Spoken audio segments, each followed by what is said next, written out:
to some of this? Like, how do you come up with that? Can't be giving out secrets, man. Oh, you gotta get this backstage. They got a backstage pass. You gotta get them out, man. No, well, really, I like weighty titles. So a title that it just sticks when you see it.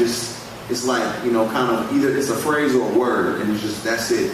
And you see it, and you just think of something. And so it's just really, that's what I like. So when people see words, you know, all it takes is one word sometimes for people to just associate so much. So, you know, everybody, you know, if you say swag, everyone just, yeah, swag. You know, it's just one word, but it has so much weight to it. So I really kind of like putting one word on things and just letting it ride. You know what I mean? That's awesome, man. Yeah. I love that. Now, speaking of love, what are some of the things that you love and hate, okay, should I say dislike? What are some of the things you love and dislike about the music industry? Oh, man.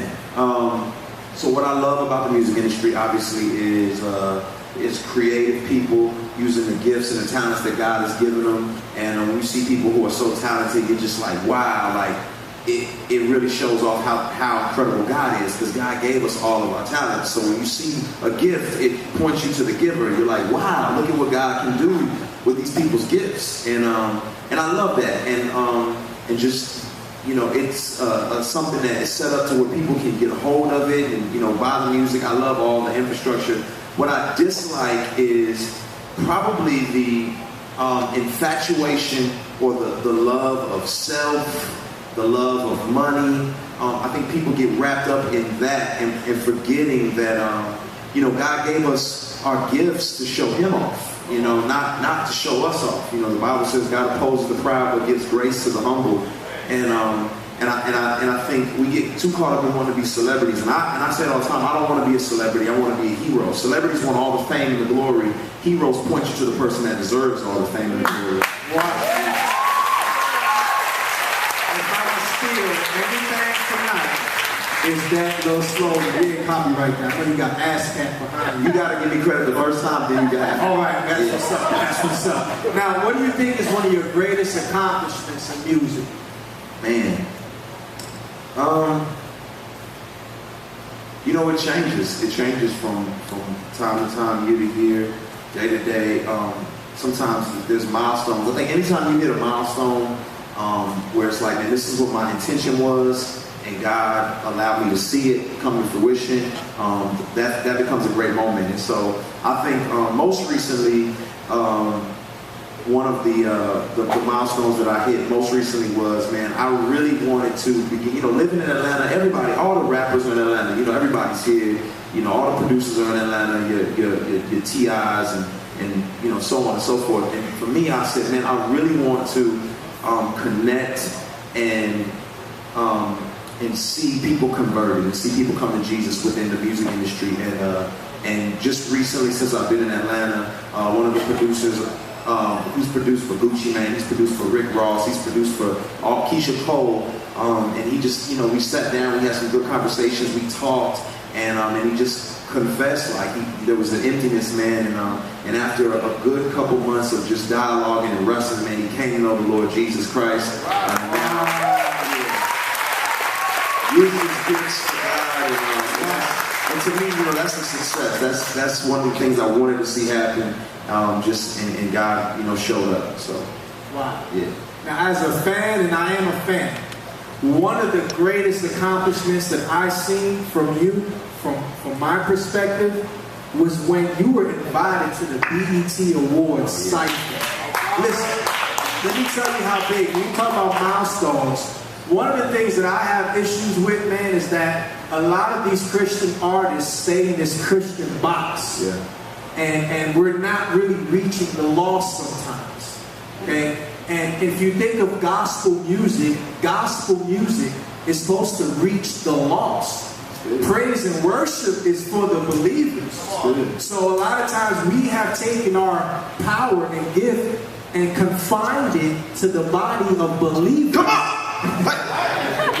Seriously, man. That's good, though. Seriously, and we've neglected to go out. And a lot of times you'll catch flack and ridicule for being in these secular markets. But Jesus, that's what he was. So I just want to show a quick clip of him from the BET Awards. That's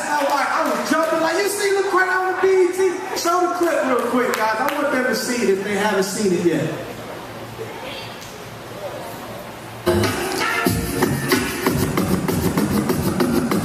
You probably watching like, man, I never heard of him. I heard of him. The nerve of him rocking with Brooklyn, man, that's so absurd of him. Wait until they see a couple verbs in him. If you really want to hate, wait, he got the verb in him. I heard him holler.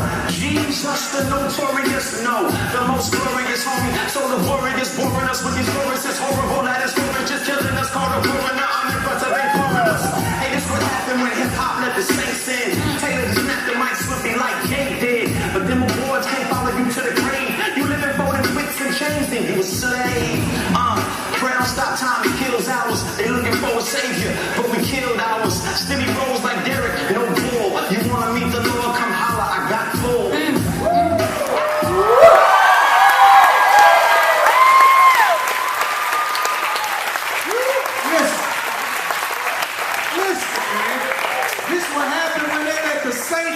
Listen to me. Now listen, I'm going to give y'all some statistics. First of all, BET, that 106 in Park show y'all like, that y'all run home and come late to church from? Yeah, that show. There's like 300 million families who watch that show. The BET Awards Cypher is basically only people who get on that are legends. They only invite legends to the cypher. Now, Pastor Drew wasn't always saved, amen? He wasn't always saved. And there was people like Eminem, you know, all your Ludacris, all your biggest names get invited to the cypher. You back there with DJ Premier, bro. Grew up on this guy. So when you see that, and you see God opening up his door, he is pretty much classified as one of the greats. Like, only legends get invited to this. So I want y'all to just celebrate God and what he's doing in the life. You can't be just any kind of dude to get up in there, amen?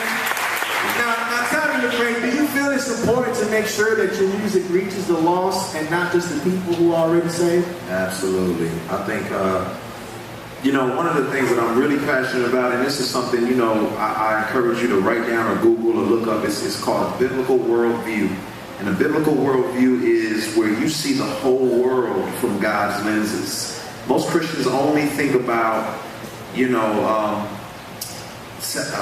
when it comes time to do ministry, their brain thinks pastor or missionary. And, you know, whatever you do is your ministry. If you are an accountant, if you're a lawyer, if you're a basketball player, that's what God has given you an opportunity to serve him and to be a light. And so I'm very, very passionate about, you know, the Bible says Satan is the prince of the power of the air, but we know that Satan really doesn't have dominion outside of what God allows him to have. And so God is completely in control. And since Jesus has redeemed us, he's called us to go and redeem culture and to continue pushing back the darkness in every area of life. So we can't just sit back and say, well, we'll let Satan have rap music. No, we got to get in there and go push back the darkness. We can't just sit back and say, we'll let Satan have dance, and we get in there and we push back the darkness. And so if we just kind of have our own little holy huddle, then Satan gets all that dominion out there, and we never touch it.